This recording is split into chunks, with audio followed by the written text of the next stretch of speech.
औज़ुबिल्लाहिमिनश्शैतानिर्रजीम बिस्मिल्लाहिर्रहमानिर्रहीम। Class second, subject math, topic decreasing order. आज जो हमारा टॉपिक है वो डिक्रीजिंग ऑर्डर है। इंक्रीजिंग ऑर्डर हमने ऑलरेडी पढ़ा है। इंक्रीजिंग ऑर्डर में हमने ये देखा है कि इंक्रीजिंग ऑर्डर किसको कहते हैं। इंक्रीजिंग ऑर्डर में जब हम कोई भी चीज़ रखते हैं तो पहले सबसे छोटा होता है, फिर उससे बड़ा होता है, फिर उससे बड़ा होता है, फिर उससे बड़ा होता है। इसी तरह अगर नंबर जो हमारे पास हैं, अगर हम नंबरों को इंक्रीजिंग ऑर्डर में लिखेंगे तो भी हम देखते हैं सबसे छोटा नंबर कौन है, उसके बाद उससे बड़ा नंबर कौन है, उसके बाद सबसे बड़ा नंबर कौन होता है। तो इसको इंक्रीजिंग ऑर्डर कहते हैं। इसी तरह डिक्रीजिंग ऑर्डर, डिक्रीजिंग ऑर्डर में क्या है, डिक्रीजिंग ऑर्डर में सबसे पहले बड़ा हमें देखना होता है कि अगर हमारे पास कोई नंबर 2 3 है हमारे पास, इन नंबरों में हमें ये देखना है कि हमारे पास सबसे बड़ा नंबर कौन है। तो पहले हम उसको लिखेंगे, फिर उससे छोटा कौन है, फिर उससे छोटा कौन है, इसी तरीके से हम लिखेंगे। तो इसको डिक्रीजिंग ऑर्डर कहते हैं। जैसे और एक एग्जांपल हम बच्चे को समझाने के लिए हम डिक्रीजिंग ऑर्डर ऐसे भी लिख सकते हैं। फॉर एग्जांपल मैं यहाँ फिगर 2 3 बनाऊंगा।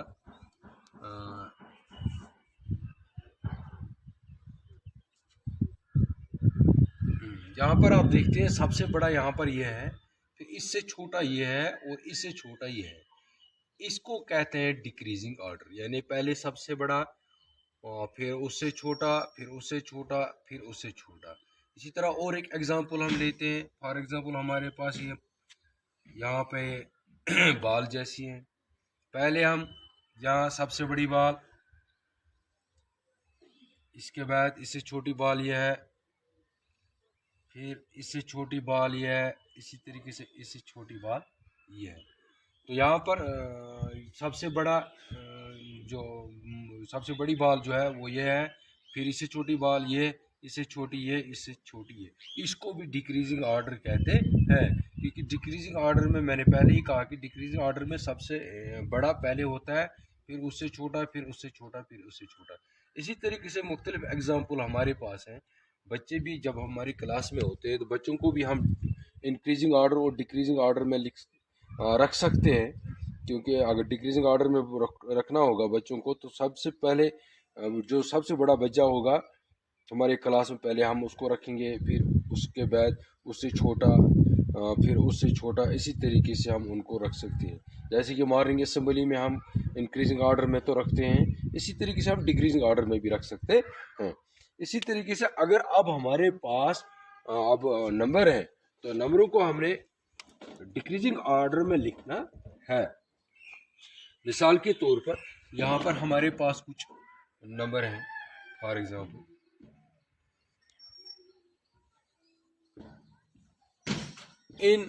ये जो हमारे पास नंबर है 7 6 8 2, इनको हमें डिक्रीजिंग ऑर्डर में लिखना है। पहले हम ये देखेंगे इनमें से सबसे बड़ा कौन है।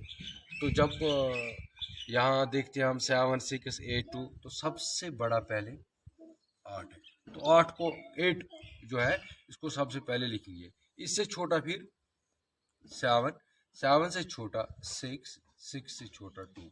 इस तरीके से 7 6 8 2 को हमने डिक्रीजिंग ऑर्डर में लिखा है, यानी पहले 8, उसके बाद इससे छोटा जो है 7, 7 से छोटा 6, 6 से छोटा 2।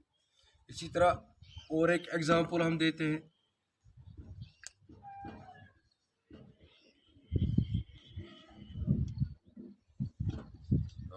19 26 54, इन 4 नंबरों में हम देखते हैं सबसे बड़ा नंबर कौन है। सबसे बड़ा नंबर अगर हम देखते हैं वो 54 है। इन 4 में से सबसे बड़ा यहाँ पर 54 है। तो 54 को हम पहले लिखेंगे, 54 से छोटा फिर 20 है, और 20 से छोटा 19, 19 से छोटा 6।